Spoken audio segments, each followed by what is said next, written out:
Hola mis queridos bellos y bellos enfermeras, bienvenidos a su canal y vamos a explorar la maravillosa labor de los enfermeros y las enfermeras que dedican sus vidas al cuidado y bienestar de los demás. Prepárate para inspirarte, aprender y descubrir las historias fascinantes que hacen que la enfermería sea verdaderamente hermosa. Gracias por unirte a nosotros en este viaje de gratitud y admiración hacia aquellos que hacen de la enfermería una profesión única y especial. Les habla, como todos los martes, Giovanni, y con muchísimo gusto les envío un fuerte abrazo. Vamos a comenzar con todo el contenido, información y capacitación correspondiente a esta semana, específicamente el episodio número 111, donde charlaremos acerca de la miocardiopatía chagásica o la miocardiopatía de Chagas. Esto es un tema, la verdad, bastante importante, muy relevante, me gusta muchísimo y quise compartirles este tema el día de hoy. La miocardiopatía de Chagas es una enfermedad cardíaca crónica causada por el parásito Trypanosoma cruzi. Este parásito se transmite principalmente a través de las heces de insectos triatóminos conocidos como chinches besuconas. La enfermedad de Chagas, descubierta por el Dr. Carlos Chagas en 1909, puede ser congénita o adquirida y su fase crónica debe manifestarse muchos años después de la infección, afectando gravemente al corazón. Otros órganos también, pero específicamente el día de hoy habíamos mencionado que es la miocardiopatía de Chagas en donde nos vamos a enfocar. Según los Centros para el Control y la Prevención de Enfermedades, los CDC, la enfermedad de Chagas es endémica en América Latina, afectando aproximadamente de 6 a 7 millones de personas. Sin embargo, debido a la migración, se ha detectado en otros continentes, incluyendo Norteamérica y Europa. La transmisión vectorial sigue siendo la más común en áreas rurales de América Latina, aunque también puede ocurrir a través de transfusiones de sangre, trasplantes de órganos y de madre a hijo durante el embarazo. La miocardiopatía de Chagas es una consecuencia grave de la infección crónica por el parásito Trypanosoma cruzi, como lo habíamos mencionado.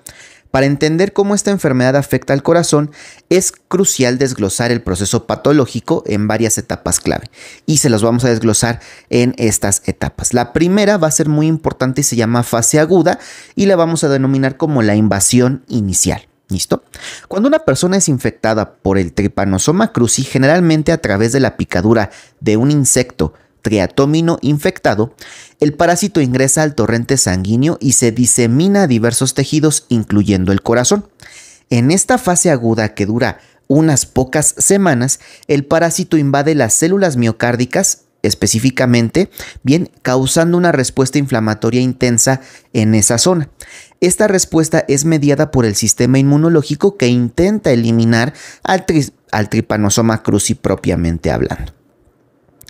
La segunda etapa o la segunda fase, que también es de importancia, ¿listo? En este caso, teníamos que continuar con la respuesta inmunológica, que nosotros le vamos a llamar la defensa y el daño que va a generar específicamente el Trypanosoma cruzi. El sistema inmunológico produce células y anticuerpos que atacan al Trypanosoma cruzi. Sin embargo, esta respuesta no siempre es completamente efectiva para erradicar el parásito y en muchos casos resulta en daño colateral al tejido cardíaco. Las células inmunitarias, al intentar destruir al parásito, también dañan la estructura de la célula miocárdica, provocando inflamación y muerte celular, es decir, van a necrosar de manera secundaria, ¿listo? Al tratar de eliminar a este Trypanosoma cruzi, pues parte funcional de las células. Bien, y en ese momento es cuando se activa la fase 3, que en este caso es la fase crónica o nosotros le denominamos la persistencia del parásito. Después de la fase aguda, la infección puede entrar en una fase crónica. En esta etapa, el parásito puede persistir en el tejido cardíaco en un estado latente, evadiendo la respuesta inmune. La presencia continua del parásito y la respuesta inmunológica constante causan un daño progresivo al miocardio. Este daño se manifiesta como fibrosis, una acumulación de tejido cicatricial que reemplaza al tejido cardíaco saludable, que se endurece se vuelve, se elonga primero, se endurece y hace que el corazón no funcione adecuadamente en los procesos sistólicos y diastólicos. La fase 4 es la remodelación del miocardio, que aparece justo con la activación, ¿verdad?, de la fibrosis por medio de los fibroblastos, que son células que vienen acompañando al tejido cicatricial que se da por la inflamación. Bien, así que en este caso, la remodelación del miocardio, nosotros le vamos a llamar adaptaciones maladaptativas, porque en realidad es una adaptación, pero que no debería de existir en el corazón de las personas. A medida que el tejido cardíaco se daña y cicatriza, el corazón experimenta un proceso llamado remodelación. La fibrosis reduce la elasticidad y la funcionalidad del miocardio, dificultando su capacidad para contraerse y relajarse adecuadamente, lo que habíamos mencionado, hacer sístole o diástole de manera correcta. Esto conduce a una dilatación del corazón, donde las cavidades cardíacas se agrandan y las paredes se vuelven mucho más delgadas. Esta remodelación maladaptativa resulta en una disminución de la eficiencia del bombeo de la sangre, lo que va a traducir específicamente a que el paciente entre en un estado de insuficiencia cardíaca. La fase número 5 serían las manifestaciones clínicas, específicamente los síntomas y las complicaciones. Y estamos hablando de que las personas con miocardiopatía de Chagas pueden desarrollar diferentes y variados signos y síntomas y además complicaciones cardiovasculares, incluyendo evidentemente los datos clínicos de insuficiencia cardíaca debido a la reducción de la capacidad de bombeo del corazón, arritmias como FA, por ejemplo, que pudiera ser una importante, o colgajos de taquicardias, listo, que pudieran llegar a aparecer en este momento en el corazón. Tromboembolismos, que también pudiera llegar a generar, ¿no?, trombos específicamente en el corazón que pueden emigrar haciendo una embolia, una tromboembolia propiamente hacia otros órganos. Aneurismas cardíacos, por la dilatación anormal y excesiva de las paredes del corazón que pueden llevar a rupturas y complicaciones graves. Y mecanismos moleculares, por ejemplo, que tienen que ver específicamente con la salud cardíaca, como las citocinas proinflamatorias desmedidas en el corazón. Estamos hablando del factor de necrosis tumoral alfa, de la interleucina 1, por ejemplo, que específicamente en el Trypanosoma cruzi o en la infestación o infección por Trypanosoma cruzi van a estar liberados en constante cantidad y pues esto evidentemente va a perpetuar la inflamación y el daño celular. Además, esto en conjunto van a activar pues respuestas de estrés oxidativo, ¿no? La infección crónica genera radicales libres que dañan las células del corazón y evidentemente va a facilitar el trabajo de la remodelación cardíaca. La respuesta autoinmunitaria, que en este caso pues puede llegar a atacar no solamente al corazón, sino a otros tejidos por error en donde se haya alojado el Trypanosoma cruzi. Y el daño progresivo al corazón, caracterizado por inflamación, fibrosis y remodelación cardíaca, conduce a serias complicaciones que afectan la salud y vida de los pacientes y por lo tanto cambia su estilo de vida y su calidad de vida rotundamente. El impacto de la miocardiopatía de Chagas en la salud pública es significativo.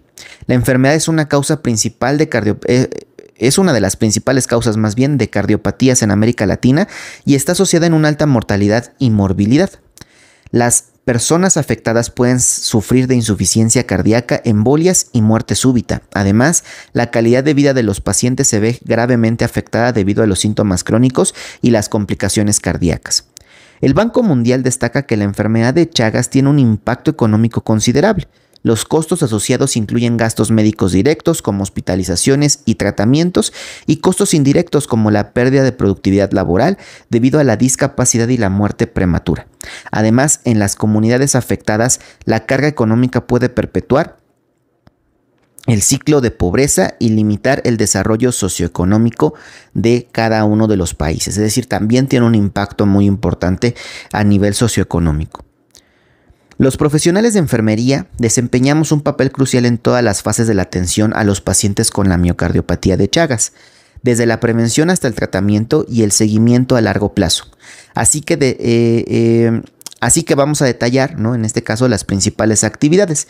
Y vamos a comenzar con la más básica y que todos la debemos de conocer y realizar constantemente, no solamente para la prevención, cuidados o manejo de la enfermedad de Chagas, sino también para cualquier otra sintomatología o cualquier otra enfermedad presente, que es la educación y la concienciación o concientización. Bien, la educación comunitaria es fundamental para prevenir la transmisión de la enfermedad de Chagas y nosotros podemos realizar campañas de concienciación, es decir, organizar talleres y charlas en comunidades rurales, en comunidades urbanas, sobre cómo prevenir la infección, explicando la importancia de evitar el contacto con los insectos triatóminos y las medidas para proteger las viviendas. Distribuir material educativo, que también puede ser muy importante, como folletos, pósters y guías o incluso infografías, ¿cierto?, que informen sobre los síntomas y riesgos de la enfermedad de Chagas, pero además también de cómo prevenirla y cómo evitar que estos insectos triatóminos, ¿verdad?, pues se encuentren específicamente cerca de nuestros hogares. Promover mejores prácticas de higiene, es decir, en este caso tendríamos que enseñar a las comunidades sobre la importancia de la higiene personal, pero no solamente eso, sino también la higiene del hogar para reducir la exposición al parásito. Detección y diagnóstico temprano también debe ser una parte muy fundamental de las actividades que nosotros hacemos, de estas intervenciones específicas, ¿listo? Y dentro de esta detección y diagnóstico temprano, nosotros podemos realizar cribados en poblaciones de riesgo, evidentemente en compañía del sector salud público, en donde se deben de implementar programas de detección temprana en áreas endémicas, especialmente en mujeres embarazadas y en personas que sean donantes de sangre. Tomar muestras y realizar pruebas para colectar, en este caso, pues datos específicos, serológicos y parasitólogos, ¿verdad?, en diferentes laboratorios y dar un diagnóstico preciso. Monitorear signos y síntomas específicamente en la fase aguda y o crónica de la enfermedad, como fiebre, inflamación de ganglios linfáticos y síntomas de insuficiencia cardíaca, es decir, fiebre más inflamación de ganglios más datos de insuficiencia cardíaca, probablemente estemos hablando de una patología de Chagas. ¿Listo? En cuestión específica de los cuidados directos, nosotros somos fundamentales en la administración y supervisión del tratamiento de la miocardiopatía de Chagas, como en muchas otras dentro del ámbito hospitalario. La administración de medicamentos va a ser fundamental, ¿no? En este caso debemos proveer y supervisar el tratamiento antiparasitario con el benzimidazol y el nifurtimox, que pudieran ser nombres comerciales, y monitorear los efectos secundarios. Además, debemos de darle un manejo a las complicaciones cardíacas, es decir, cuidar a los pacientes con insuficiencia cardíaca, que no presenten arritmias, que no tengan falta de aire, que no tengan alguna otra complicación, listo, asegurándonos de que sigan sus regímenes de medicación y tratamiento. La educación del paciente y la familia también va a ser fundamental, y si bien hace ratito hablábamos de la educación comunitaria, pues dentro del ámbito hospitalario propiamente segundo o tercer nivel, donde nos toque atender este tipo de enfermedades, pues debemos de educar al paciente y a la familia acerca de la importancia de la adherencia al tratamiento, el reconocimiento de los signos y síntomas de alerta y también el manejo de la enfermedad en casa, que son parte fundamental de la rehabilitación o recuperación de lo más que se pueda, evidentemente, de esta enfermedad de Chagas. En cuanto a la promoción de la salud y la prevención, nosotros también jugamos un papel muy vital y muy importante en esta enfermedad, al menos. ¿Qué debemos de educar o qué debemos de promover en este caso para que la salud mejore? Pues que las viviendas se encuentren en condiciones, listo, para reducir la infestación por triatóminos, como el uso de insecticidas y el sellado de grietas. Evidentemente, si en casa tenemos muchas grietas y estas son ligeramente profundas, pues por ahí pueden vivir estas chinches, ¿no? Literalmente, que es la famosa chinche besucona que ya habíamos mencionado, la que usualmente viene acompañada del Trypanosoma cruzi. La colaboración con programas de control vectorial, en este caso es trabajar con autoridades de la salud pública de cada una de nuestras unidades, IMSS, ISSSTE, Secretaría de Salud Estatal, Secretaría de Salud Federal, vaya, en donde nosotros estemos laborando, ¿no?, de manera muy específica para tratar de implementar estrategias de control vectorial. Esto incluye la fumigación y la vigilancia de los insectos que hay alrededor de nuestras comunidades para poder determinar y poder prevenir exactamente, evidentemente, pues la propagación del Trypanosoma cruzi, ¿no?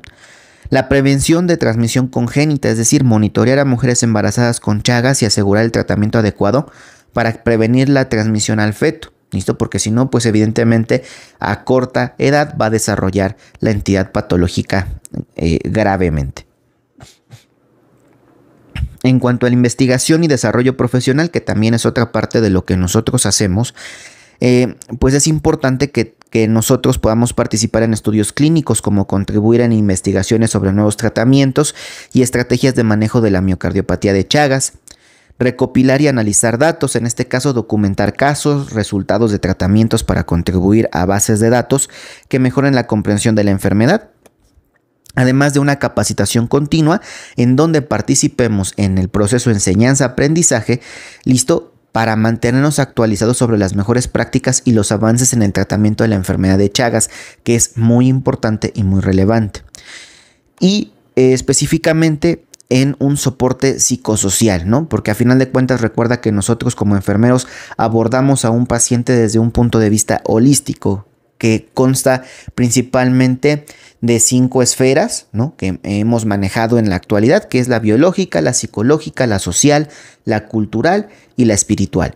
Por lo tanto, nosotros ya dimos un manejo biológico, social, incluso cuando hablamos de la economía, de lo que podemos hacer en salud comunitaria, salud pública, los programas, todo eso que tiene que ver con esta parte sociocultural. Obviamente vamos a meter la parte espiritual para que los pacientes pues evidentemente tengan un apoyo complementario, pero la parte psicológica es muy fundamental.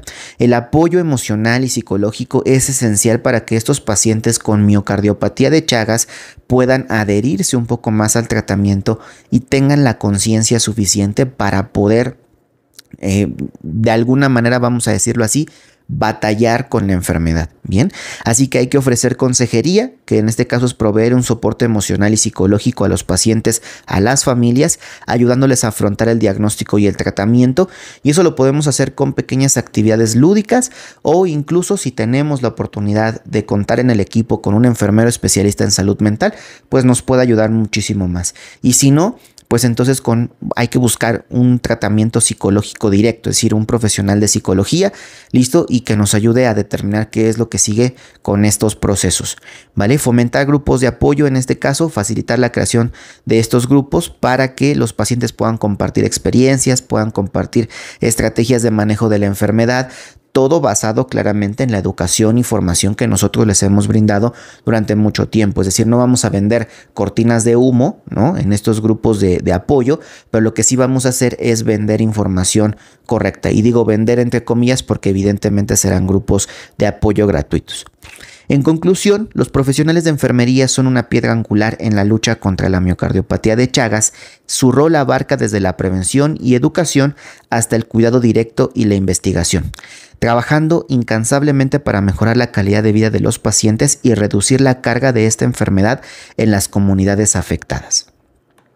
Como recomendación de la semana, nosotros les vamos a dejar tanto la página de la OMS, que habla específicamente de la enfermedad de Chagas, como la página del CDC, que también habla específicamente de la enfermedad de Chagas, para que ustedes sepan a qué otros órganos también afecta de manera directa, listo, y cómo es que se ha tratado de prevenir en los últimos años y se ha mejorado el tratamiento farmacológico que se le brinda a las personas. Recuerda que nosotros como enfermeros debemos conocer todo lo holístico que rodea a un paciente o a una persona, que en este caso es lo biológico, psicológico, social, cultural y espiritual, y dentro de cada uno de esos apartados entrarán más y más subgrupos o subtipos de ciencias que se van a aplicar hacia la mejora continua del paciente. Así que no lo olvides, mantente capacitado siempre, va a ser muy importante.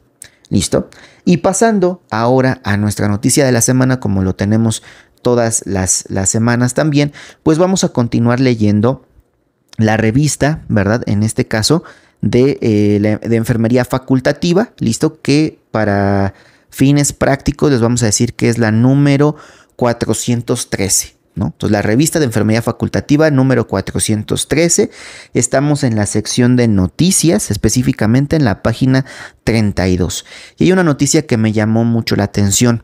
¿Listo? En este caso es la noticia del título: una enfermera analiza los peligros de los suplementos deportivos en menores.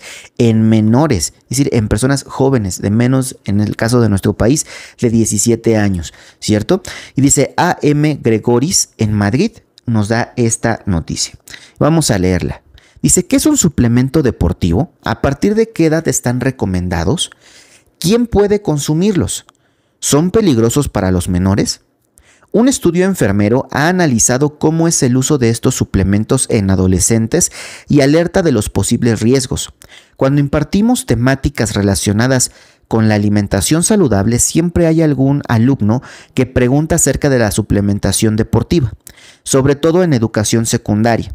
Generalmente preguntan si es buena o mala para su cuerpo, pero lo que nos alarmó fue que algunas aulas realizaron comentarios en los que afirmaban que la utilización de estos productos es una de las únicas vías para alcanzar sus objetivos físicos y estéticos de forma relativamente rápida, explica Andrea Gómez, enfermera escolar del Colegio de Enfermería de Las Palmas en la isla de Lanzarote y autora del artículo Consumo de suplementos deportivos en la población adolescente. La situación específicamente se refiere ella y dice: fue ahí cuando se pusieron manos a la obra para investigar sobre la situación de esto. Hay que enseñar que son suplementos que están siendo consumidos por jóvenes que se encuentran todavía en pleno desarrollo, sin supervisión de un especialista y que no conocen ni la composición de estos productos ni los requerimientos energéticos de sus cuerpos, puntualiza. Para ella, las enfermeras escolares deben ser un referente, ¿cierto?, para concienciar a la población adolescente sobre el correcto uso de estos suplementos. Debemos explicar que este tipo de productos deben ser señalados por un especialista, que suelen indicarse en atletas de élite o de alto rendimiento, no para la totalidad de la población. Además, debemos informar sobre las consecuencias que pueden acontecer por el exceso de ciertos nutrientes en el cuerpo de una persona que no los necesita. También incidir en el tema de la publicidad, que no crean todo lo que ven en las redes sociales y antes de realizar un cambio tan drástico en la alimentación, siempre consultarlo con un profesional, subraya Gómez. Asimismo, apunta que la mejor vía para alcanzar metas físicas y de rendimiento deportivo es conseguir y conservar una alimentación saludable, equilibrada, en lugar de recurrir a estos productos, que es algo muy importante, ¿no? O sea, a final de cuentas nosotros estamos viendo que continuamente cada vez más personas están consumiendo pues suplementos deportivos, pero vaya, no solamente proteína, sino suplementos que al menos tienen creatina y tienen alguna otra sustancia o alguna otra proteína, pero totalmente energetizante, que genera cambios drásticos en el sistema cardiovascular, y estamos viendo continuamente jóvenes, hombres específicamente, infartándose mucho más jóvenes que lo normal, ¿no? Y esto viene con un grave problema junto con la ingesta inadecuada del sildenafil, que deberíamos de empezar a regular evidentemente su venta y su reproducción o su uso excesivo, ¿no? Entonces es muy importante que tengamos en cuenta que todo esto, pues evidentemente lo tenemos que cuidar y manejar de manera correcta. Así que pues los invitamos a que hagan esta conciencia. Les vamos a dejar como siempre, pues la información completa en la descripción del video. Y pues antes de terminar, recordarles solamente que se suscriban, que si les gustó el video pues le den like o manita arriba y que activen la campanita para que YouTube les avise cuando subimos un nuevo episodio del podcast. Hasta aquí el episodio del día de hoy. Sigan con nosotros en las plataformas de podcast más escuchadas como Spotify, Apple Podcast, Web Browser, Amazon Music, iHeartRadio, ¿no? Por ejemplo. Y si nos quieres visualizar en YouTube, aquí vernos o ponernos en tu tele y demás, pues también lo puedes hacer en YouTube, ¿cierto? Si quieren que hablemos de un tema en específico, pueden mandarnos mensajito en redes sociales, en Instagram, Facebook, TikTok y Twitter, o de X, como es conocido en la actualidad. En todas como Lo Bello de Ser Enfermero. Lo más pronto posible tocamos el tema, hacemos el flyer, hacemos un TikTok, hacemos un reel, lo que tú necesites relacionado a un tema, pues estamos con la apertura suficiente. Gracias por dedicar tiempo a informarte y conectarte con nosotros el día de hoy. Nos vemos en el próximo episodio, que será el número 112, y hablaremos de un tema muy importante, que son los cuidados paliativos, donde continuaremos explorando diferentes temas importantes para nuestra salud y bienestar. Espero que te encuentres bien, que sigas aprendiendo, que sigas cuidando, pero sobre todo que sacies tus necesidades, que verifiques tus requisitos universales, porque recuerda que esto es Palabra de Nightingale y nos vemos el próximo episodio con más del mundo enfermero. Hasta la próxima.